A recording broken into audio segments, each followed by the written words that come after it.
If you have any burning questions, there's a good chance that we will probably be answering them today. Our plan is to cover all of the gross stuff like bathroom situations and all of the nice stuff like campground amenities.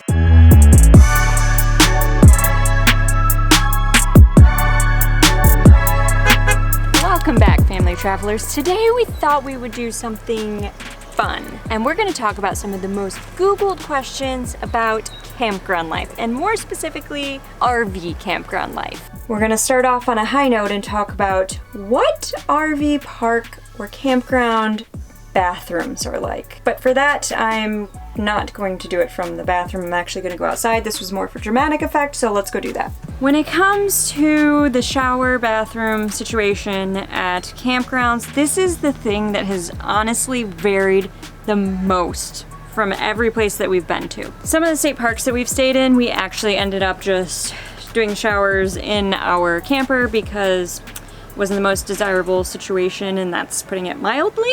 You'll probably notice that the more modern RV parks have better bathrooms overall, whereas if you're doing a more naturey, rustic experience, the bathrooms are probably not quite as clean or modern or private. Some places will have shower rooms with a bunch of different shower stalls in them, where we've also been to places where you have a completely private shower and bathroom, and it's really nice. So if those kind of things are important to you, maybe just do your research up front. You can always check campground reviews, and it seems to be one of the most discussed items, so you will likely find information out there on your specific campground. You may get a super luxury experience, and then you may have bugs crawling on the wall.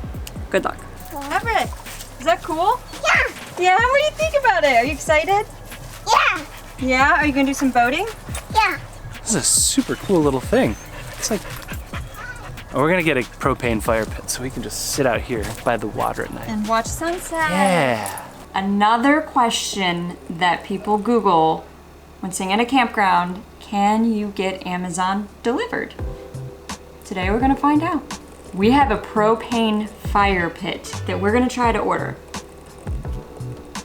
It's dry season here in Florida. They don't allow wood burning fires, so we're gonna see if we can get Amazon Prime today shipping to send us a package.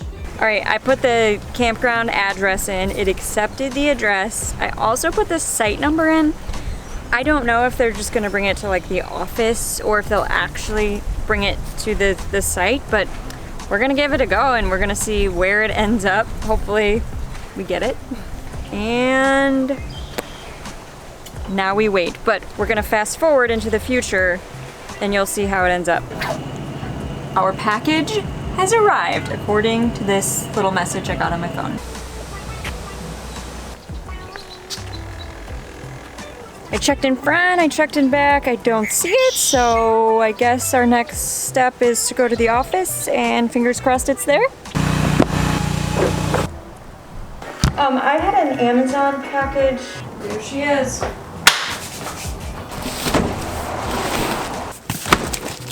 Easy peasy. Getting deliveries obviously is a little bit more relevant if you're staying somewhere for more than just a couple days, but you can get Amazon Prime.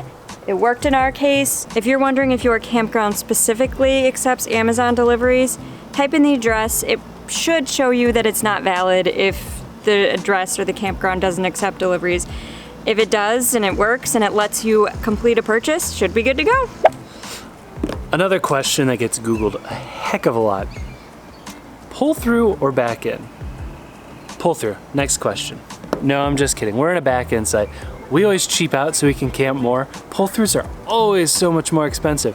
They're bigger sites, they're easier, but back-ins are worth it because it saves you some coin. At least that's our thought. Plus, you get to look like an idiot trying to park for, I don't know, half hour, 45 minutes, and everyone kind of gets their chairs and watches you. It's quite embarrassing the first couple times, not gonna lie, and it got really bright out. That's some intense sunlight. It takes forever to learn how to park these things, so there's no shame. And honestly, more often than not, there's going to be someone that's got a lot of experience and they're going to come and show you how to do it. They'll help guide you and you can learn tips and tricks along the way. Like, I didn't know that it's easier to back in on the driver's side than it is the passenger side. I mean, it makes sense looking at it now, but you're not parking with a blind spot. So always gonna learn something new. If you're short on time and it's worth it to you, do the pull through. So much easier, generally a bigger space.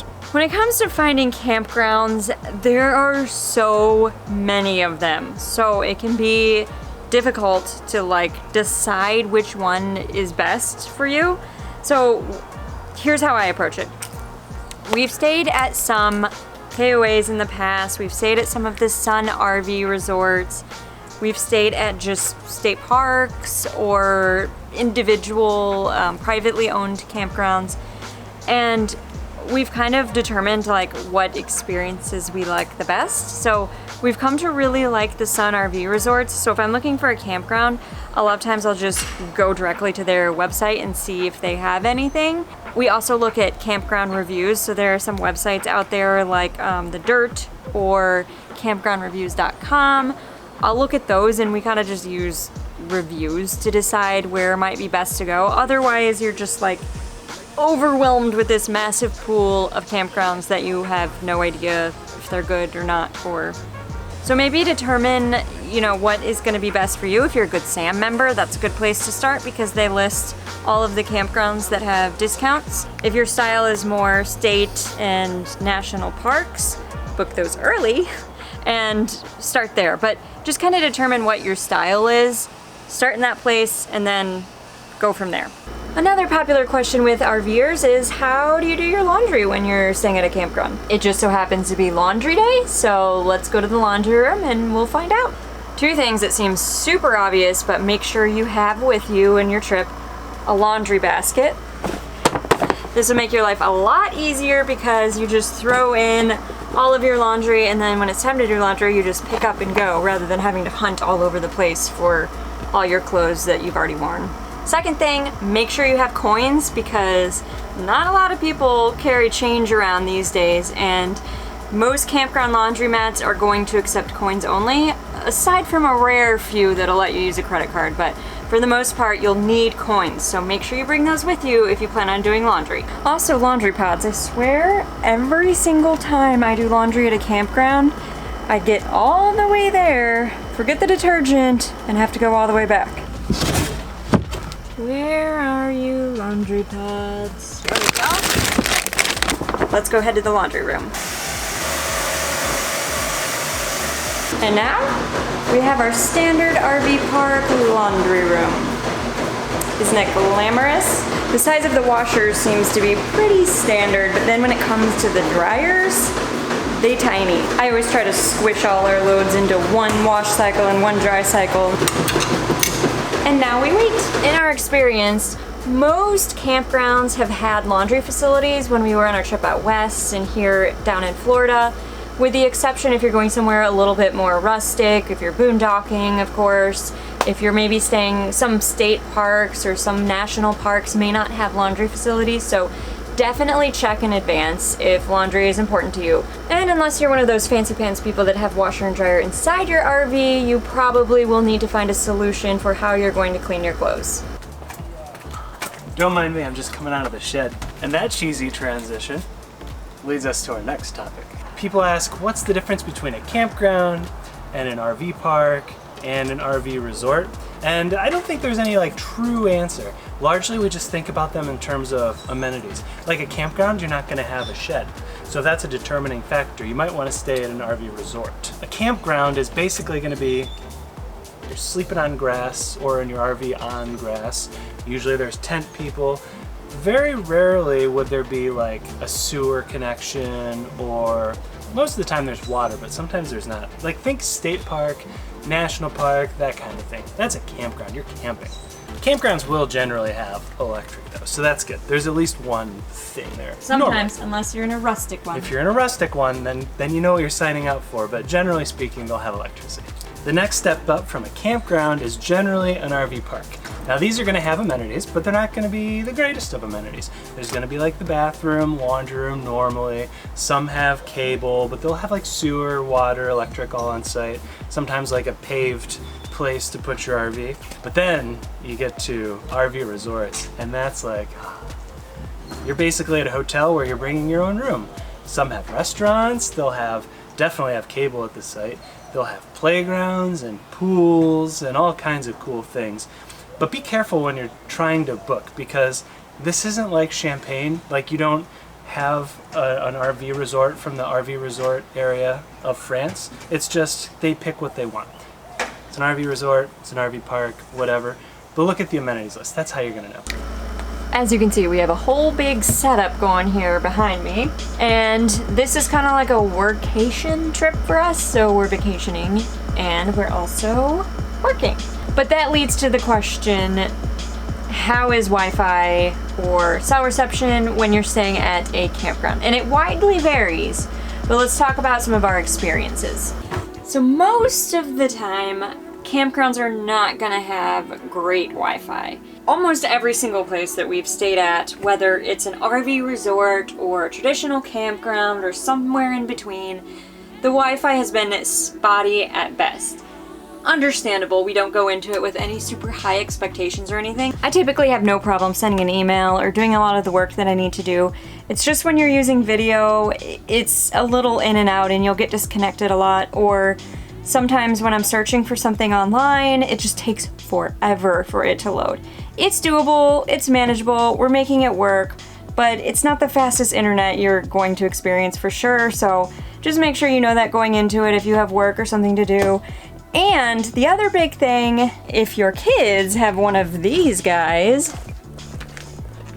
don't expect much or download your movies in advance, because it is impossible to use the Wi-Fi here to stream movies. So we've learned to come prepared, we download movies ahead of time, and we don't expect to stream anything at the campground, we just watch what we've downloaded. When it comes to cell coverage, it wildly varies. I'm talking, there were places out west where we had nothing, nada. We couldn't make a single phone call unless we went into a nearby town. What I recommend you do is look at campground review websites. These websites, people often say what their experience was with cell reception and Wi-Fi.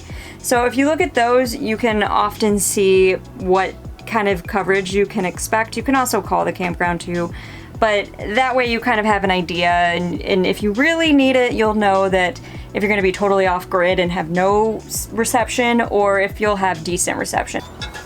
Just what I want to do on vacation. Put together a grill. I still done half of it, but I don't know about the whole thing. So, what do I need to help with, Dad? There it is, folks. Movie magic.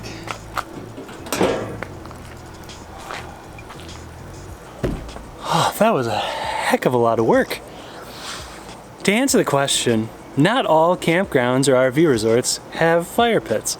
Some just don't want smoke. Some because it's, dry season and they don't want to start forest fires. All good reasons.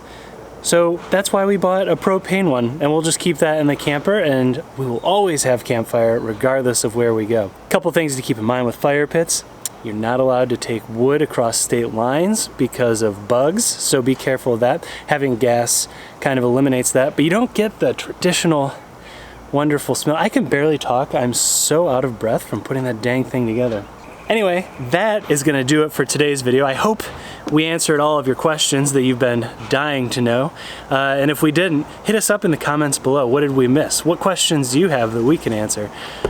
But until next time, thanks for watching. Like, subscribe, do all the social, and make sure you stay tuned for more from our trip. We got lots of stuff coming at you. I'm gonna go take a nice cold shower, and hopefully by the time I get back, it'll be a little bit cooler and we can light that fire. Otherwise, I'm not gonna make it.